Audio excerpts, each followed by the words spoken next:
এখন শুরু করছি আবির ভাই পর্ব ৩২। উপন্যাস আবির ভাই, লেখক উর্মিলা মজুমদার, কণ্ঠস্বরে আনিকা কবির, ভিডিও সম্পাদনা রোহান মণ্ডল। আবির ভাই একটা শাড়ি পরা ছবির দিকে তাকিয়ে মৃদু হাসলেন। নিজের মনেই বিড়বিড় করে বললেন, মেঘবালা, যেদিন তুমি আমার নামে কবুল বলবে সেদিন তোমার হাত ধরে নিয়ে আসবো আমার এই স্মৃতির রাজ্যে। সেদিন দেখবে আমার শূন্যতাগুলো আসলে কতখানি তোমাকে দিয়ে ঠাসা ছিল। রাতের খাবার দাবার চলছে ডাইনিং টেবিলে। হঠাৎ সেই নীরবতা ভেঙে আবির ভাই বললেন, মেঘ, অরু, প্রেমা, তোমাদের কি খাওয়া শেষ? সবাই অবাক হয়ে একে অপরের মুখ চাওয়াচাই করলো। পেটে খিদে থাকলেও আবির ভাইয়ের গলার স্বরে এমন কিছু একটা আছে যে কেউ এর উচ্চবাচ্য করল না। যন্ত্রচালিত পুতুলের মতো সবাই মাথা নাড়ল। আবির ভাইয়ের নির্লিপ্ত গলায় বললেন, তাহলে তোমরা উপরে নিজেদের রুমে চলে যাও। ছোটরা চলে যাওয়ার পর টেবিলটা হুট করে অনেক বড় হয়ে গেল। সেখানে এখন শুধু পরিবারের গুরুজনেরা বসে আছেন। আবির ভাই বড় আব্বুর দিকে তাকিয়ে শান্ত ভঙ্গিতে বললেন, আব্বু, আমি বিয়ে করতে চাই। কথাটা শুনে থমথমে পরিবেশে এক চিলতে হাসির রেখা দেখা দিল। বড় আব্বু একটু হেসে বললেন, এ তো খুব ভালো কথা। আমরা তো ভেবেছিলাম প্রেমার পড়াশোনাটা শেষ হোক, তারপর আয়োজন করব। কিন্তু তুমি যখন এখনই চাইছো, তবে দেরি করে আর লাভ কি? শুভ কাজে দেরি করতে নেই। ঠিক সেই মুহূর্তে খাবার টেবিলে বজ্রপাত হলো। আবির ভাই পানির গ্লাসে একটা চুমুক দিয়ে বললেন, আমি প্রেমাকে নয়, মেঘকে বিয়ে করতে চাই। মুহূর্তের মধ্যেই পুরো ড্রয়িং রুমে একটা জাদুঘর হয়ে গেল।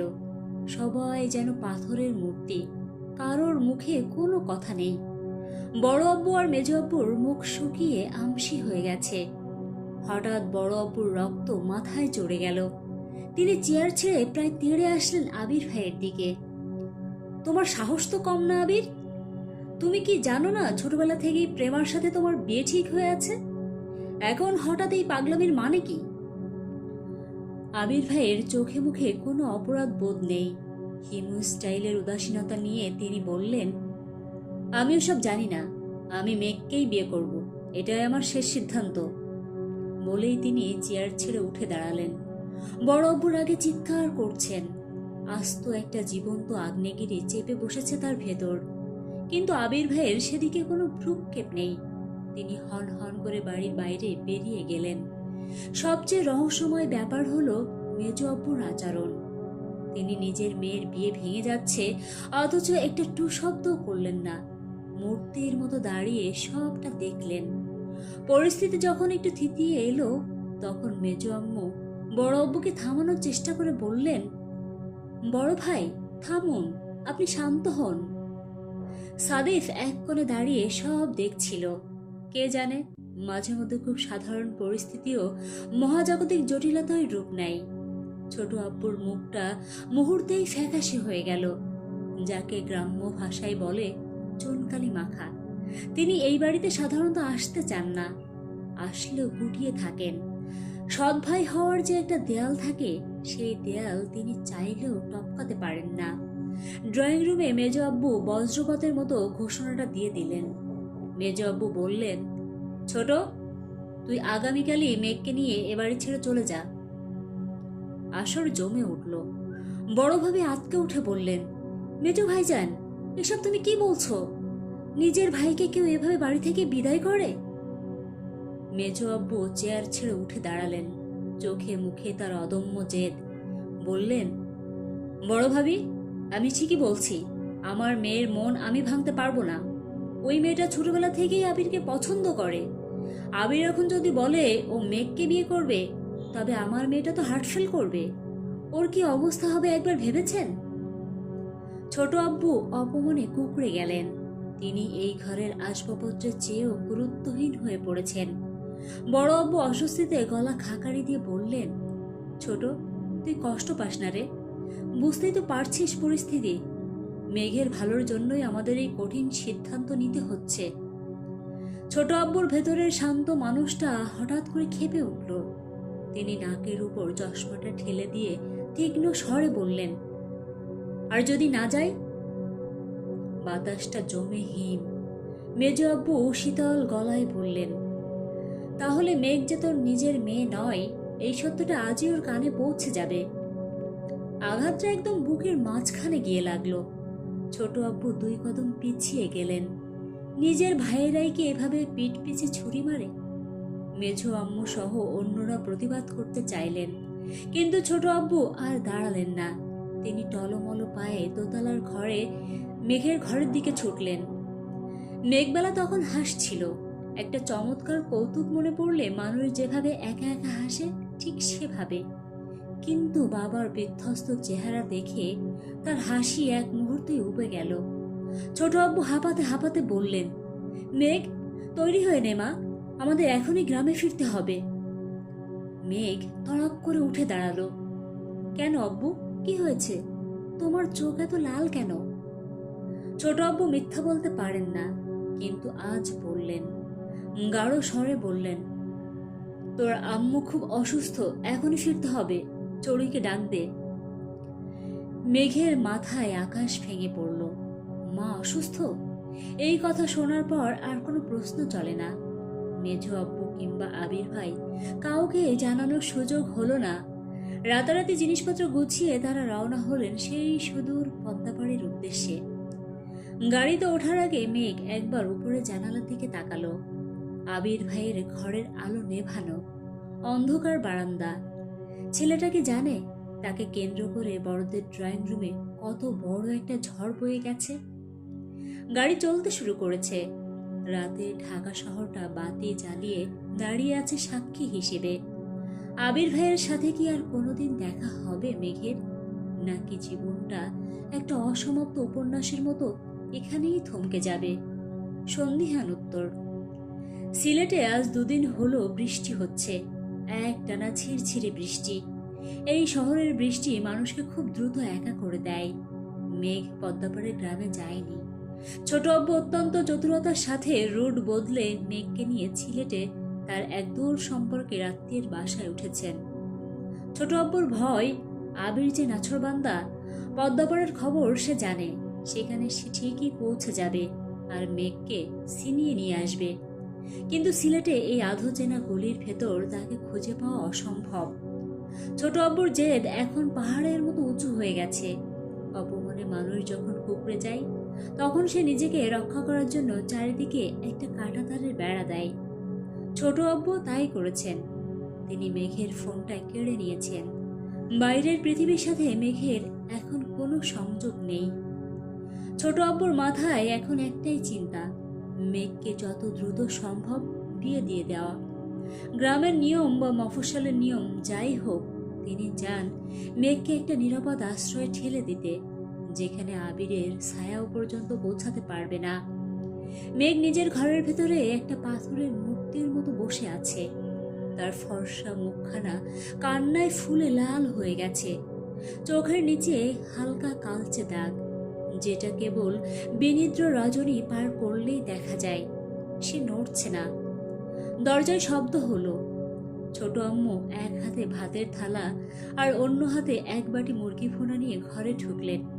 ছোট আম্মু একটা দীর্ঘশ্বাস ফেলে খাটের কোণে বসলেন। তিনি বললেন, মেঘ, উঠে বস মা, 2টো ভাত খেয়ে নে। মেঘ কোনো কথা বলল না। সে যেন এই জগতের কেউ না। সে এখন মনে মনে আবির ভাইয়ের সাথে কথা বলছে। মনে মনে বলছে, আবির ভাই, আপনি কি আমাকে খুঁজছেন নাকি ভুলে গেছেন? ছোট আম্মু আবার ডাকলেন, লক্ষ্মী মা আমার, শরীরটা তো ভেঙে যাবে। তোর আব্বু যা করছে তোর ভালোর জন্যই করছে, খেয়ে নে। মেঘ এবার ধীরে ধীরে মুখ ফেরালো। তার কণ্ঠস্বর ভাঙা, অনেকটা পুরনো রেডিওর সিগন্যালের মতো শোনালো। সে ধরা গলায় বলল, না আম্মু, আমি খাবো না, আমার ক্ষুধা নেই। ছোট আম্মু থালাটা পাশে নামিয়ে রাখলেন। তিনি জানেন এই ক্ষুধার নাম শারীরিক ক্ষুধা নয়, এর নাম অন্য কিছু। মানুষ যখন প্রিয়জনের কাছ থেকে বিচ্ছিন্ন হয়, তখন তার পাকস্থলীও বোধহয় অভিমান করে কাজ করা বন্ধ করে দেয়। ছোট আম্মু মেঘের অবিন্যস্ত চুলে হাত বুলিয়ে দিতে দিতে বললেন, মারে, জেদ করতে নেই। আমরা কি তোর খারাপ চাই? মা বাবা কি কখনো সন্তানের অমঙ্গল চায়? মেঘ হঠাৎ ছিটকে সরে গেল। তার দু চোখে এখন শ্রাবণের ধারা। সে চিৎকার করে উঠল, খারাপ চাও না? তাহলে এই অচেনা জায়গায় কেন নিয়ে এলে আমাকে? কেন মিথ্যে বলে ঢাকা থেকে নিয়ে আসলে? কেন আমাকে জোর করে বিয়ে দিতে চাইছো আম্মু? উত্তর দাও। ছোট আম্মু আমতা আমতা করে বললেন, শোন, বিয়ে তো একদিন করতেই হবে। আমরা তো শুধু আক্ত করিয়ে রাখবো, তোকে এখন বিদায় দেব না। আরো 4 বছর পর না হয় যাবি, বুঝলি তো? তুমি আমার প্রশ্ন এড়িয়ে যাচ্ছ কেন? মেঘের গলায় হাহাকার। মিথ্যে কেন বললে? আমি এই বিয়ে করব না, কখনো না। দরজার ওপাশেই দাঁড়িয়েছিলেন ছোট আব্বু। গ্রামের মানুষ তাকে মাস্টার মশাই বলে ভক্তি করে, কিন্তু আজ সেই আদর্শবাদী মানুষটি যেন নিজের ভেতরেই ভেঙে চুরমার হয়ে গেছেন। তিনি হুড়মুড় করে ঘরে ঢুকলেন। মেঘের পাশে বসে খুব নিচু স্বরে বললেন, মা, জেদ করিস না, একটু খেয়ে নে তো। মেঘ মুখ ফিরিয়ে নিল, পাথরের মতো গলায় বলল, আমি খাবো না, তুমি আমার সাথে কোনো কথা বলবে না। বলেই সে মায়ের কোলে মুখ গুজে ফুফিয়ে কেঁদে উঠল। ছোট আব্বু কিছুক্ষণ স্তব্ধ হয়ে বসে রইলেন। তারপর হঠাৎ অত্যন্ত কঠিন গলায় বললেন, শোন মেঘ, তুই যদি কাল এই বিয়েতে না বসিস, তবে তুই এই বাবার মরামুখ দেখবি। এই আমার শেষ কথা। রাত বাড়ছে। ভাতের থালাটা ঘরের কোণে অবহেলায় পড়ে আছে। ওটা কেউ ছুঁয়েও দেখেনি। মেঘের দু চোখ এখন জবা ফুলের মতো লাল হয়ে আছে। তার সিল্কি চুলগুলো আলুথালু হয়ে বালিশে ছড়িয়ে আছে। জানালার বাইরে জোনাকিরা আজ মেলা বসিয়েছে। বৃষ্টির ভেতরেও তাদের মিটিমিটি আলো। মেঘ জানালার গ্রিলে কপাল ঠেকিয়ে বাইরে তাকালো। বৃষ্টির প্রতিটি ফোঁটা যেন তাকে আবির ভাইয়ের কথা মনে করিয়ে দিচ্ছে। আচ্ছা, আবির ভাই কি এখন তার কথা ভাবছেন, নাকি তিনি অন্য কোনো কাজে ব্যস্ত? মেঘের চারিদিকে শুধু দেয়াল আর দেয়াল। সে কি পারবে এই জাল ছিঁড়ে বেরিয়ে আসতে, নাকি কাল তাকে এক অচেনা মানুষের হাতে তুলে দেওয়া হবে? বাইরে বৃষ্টির বেগ আরো বাড়ল। মেঘের বুকের ভেতরটা হাহাকার করে উঠল। সে অবচেতন মনেই গুনগুনিয়ে গেয়ে উঠল সেই চিরচেনা বিচ্ছেদী গান, ভ্রমর কইও গিয়া শ্রীকৃষ্ণ বিচ্ছেদের অনলে,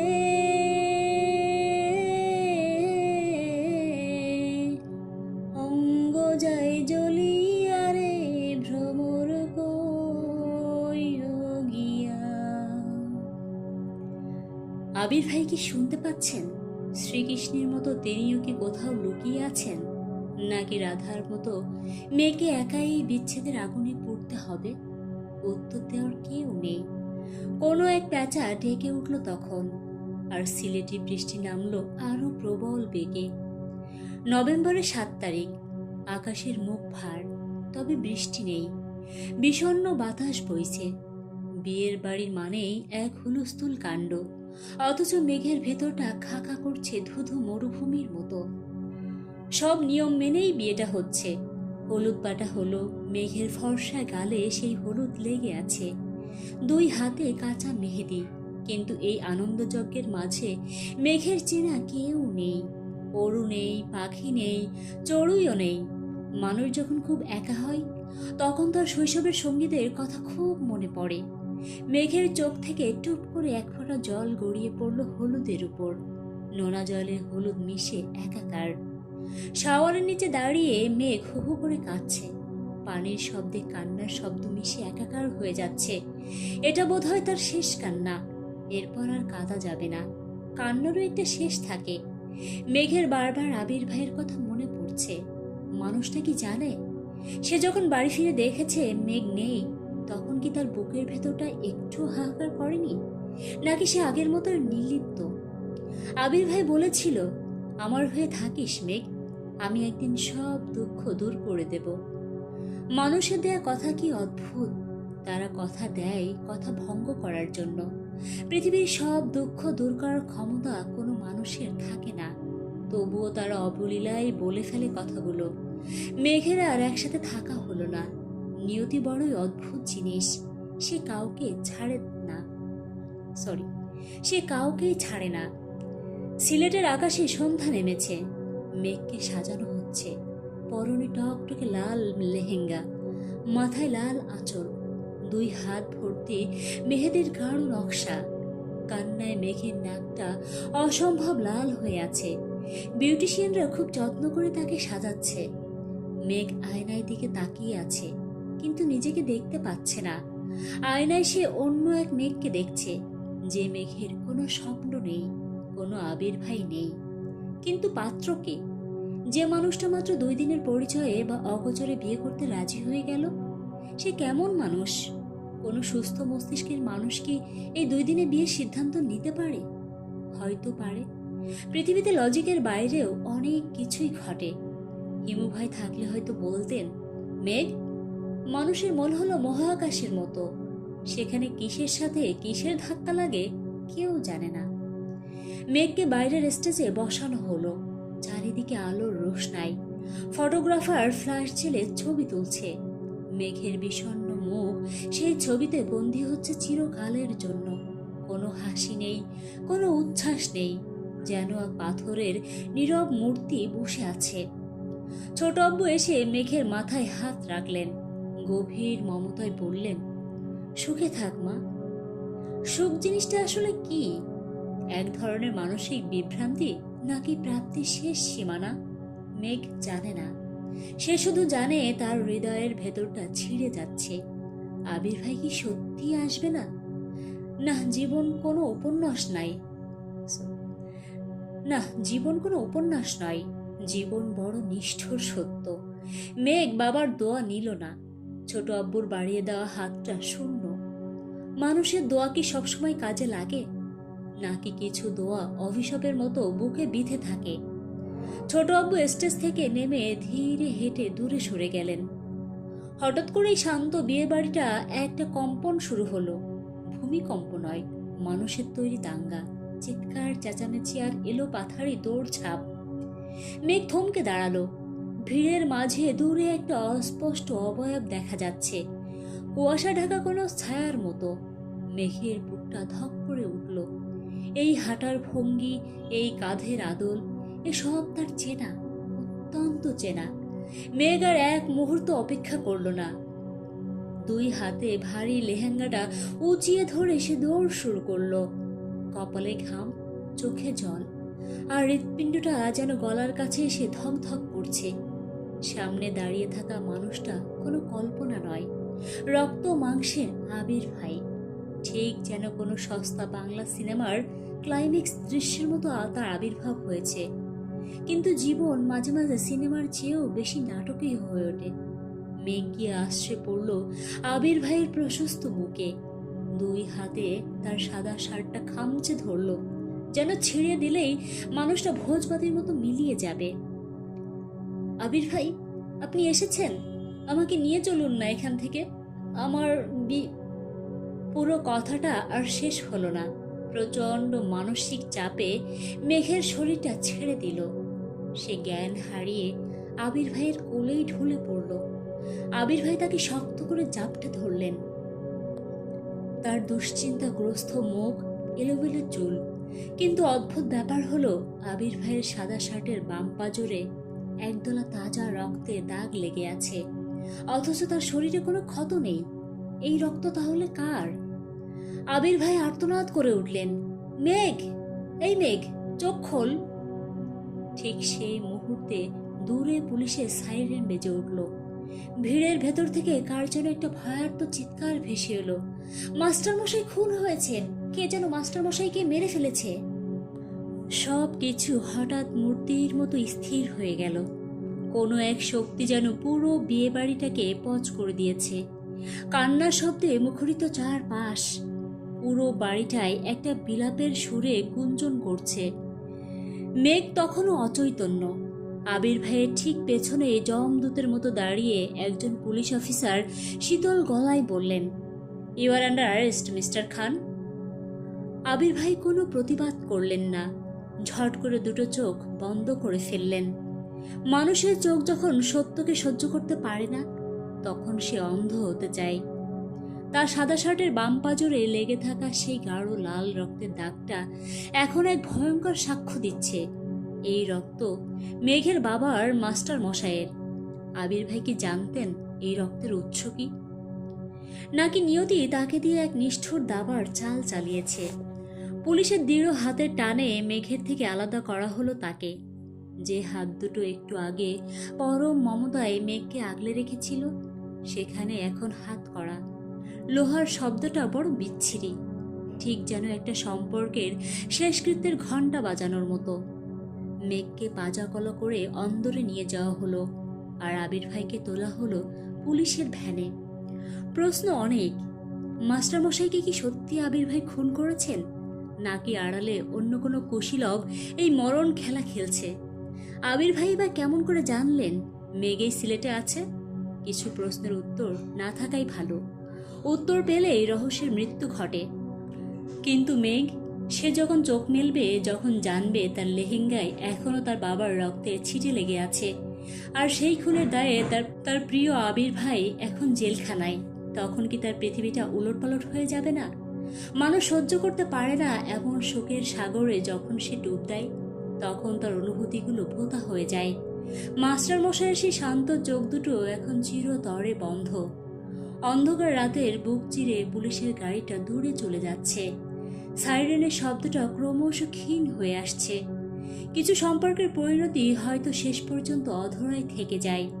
পূর্ণতা সব গল্পেরই কপালে সয় না। এই খণ্ডেও সেই অতৃপ্তির দীর্ঘশ্বাস রয়ে গেল। এখানেই শেষ হলো আবির ভাই পর্ব 32। বন্ধুরা, আবির ভাই উপন্যাসের 32তম পর্বের মধ্য দিয়েই শেষ হলো আমাদের প্রথম খণ্ড। পুরো প্রথম খণ্ড জুড়ে আপনারা যেভাবে পাশে ছিলেন, তার জন্য অন্তরের অন্তঃস্থল থেকে ধন্যবাদ। তবে আবির ভাইয়ের আসল গল্প তো কেবল শুরু মাত্র।